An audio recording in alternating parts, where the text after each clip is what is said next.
Hi, my name is Jennifer Kranjec. I am an online hypnosis practitioner and I help people in the surgical, medical, and healthcare community live happier, healthier lives. After a hypnosis session, that's where a lot of the magic really starts to happen. And people wonder what is next? What happens when the session is over? And how much are they actually going to remember of that session? Now, I've had various clients and they say a lot of different things. They all have very different experiences to how they feel and what their actual overall day-to-day life is after a session.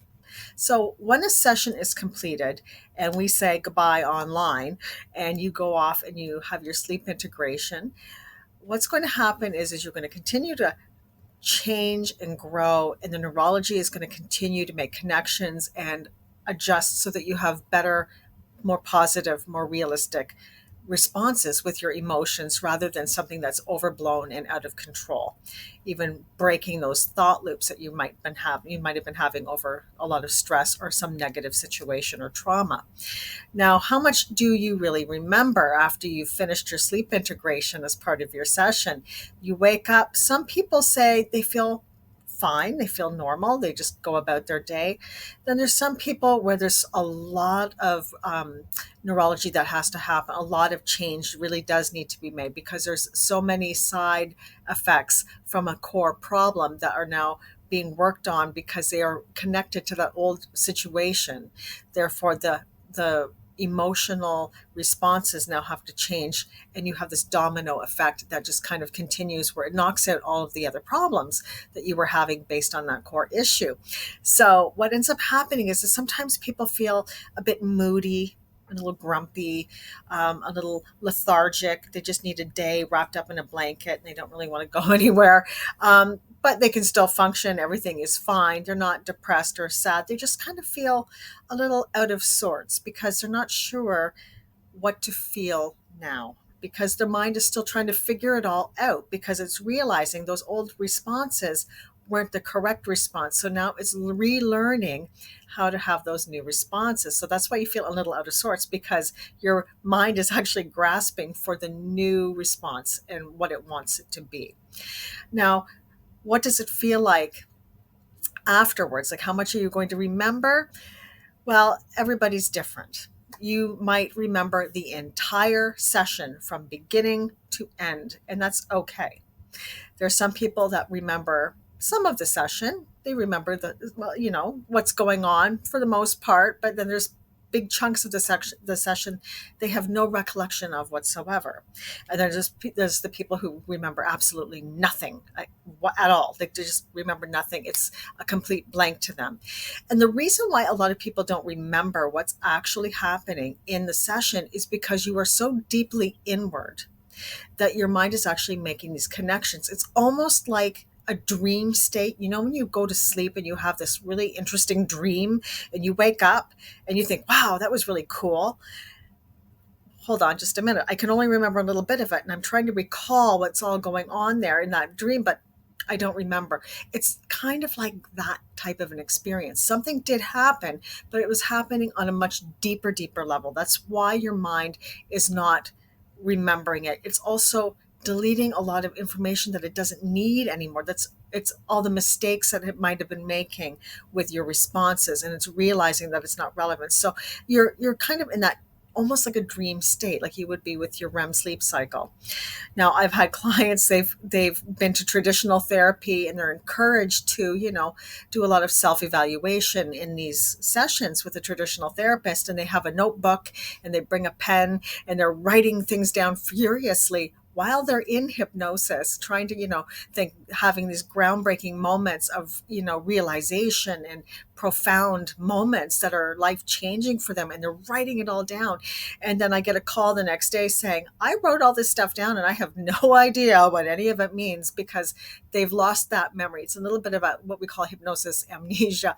And it's not a bad thing. This is not a dangerous thing. It's just your mind deleting things that it doesn't need anymore. And again, it's like a dream. You're going into this state where it's fixing the problem.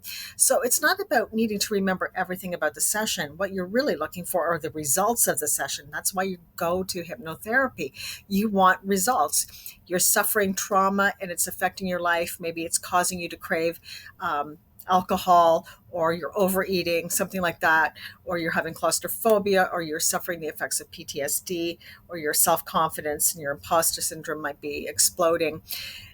The results is what you're looking for. You want that to stop. That is the point of hypnosis. We're actually dealing with you in a way where your mind can start making the connections based on what it knows already that it needs to do. It's just allowing the time that the non-conscious part of your mind needs to make those connections, to make the changes. Because when we're living our daily life bombarded, especially in this day and age, with so much stimuli coming at us, we don't have the resources within ourselves to allow that type of integration to take place on that deeper level anymore. Everything's coming at us.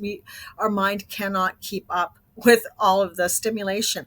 So with hypnosis, what's beautiful about it is we give it that time and space that it needs. We stop that constant, inner chat that we have, talking in our ear or thinking in our head, or our thought loops, and we just push everything to the side. And the hypnosis practitioner is going to help stimulate the non-conscious into actually finding the solution it needs in that space in order to solve the problem.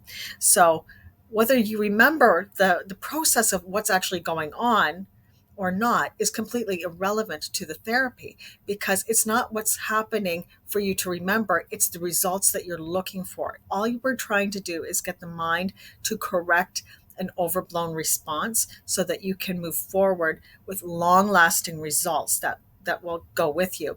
So if done correctly, a session with a hypnotist can last just one session, and it'll last you for the rest of your life. Sometimes we might need to do two sessions just because you might have a few loose ends that we need to, kind of tie up and make sure that you are fully integrated, if you will, so that your problems won't come back. We don't want you to relapse into those old behaviors. So again, memory of the session is irrelevant. You might remember a little bit, you might remember nothing. It's just like a dream state in a way. And I hope that answers your question about what it's like to go into hypnosis and what your memory will be like. And if you have any more questions, I'd love to hear from you. I have lots of resources on my website. Please explore that. I have lots of videos on social media and YouTube for you to also explore. And if you would like a free consultation with me online over Zoom, please reach out. My Calendly link is in the description, and we can set up an appointment. We can discuss how hypnosis can help you with your situation that's unique to you. All sessions that I provide are actually online over Zoom, so you are at home in the safety of your own private place where you can actually recover in peace and quiet in your own way. And that's the video for today, and I hope it was informative, and I'll see you next time. Have a great day.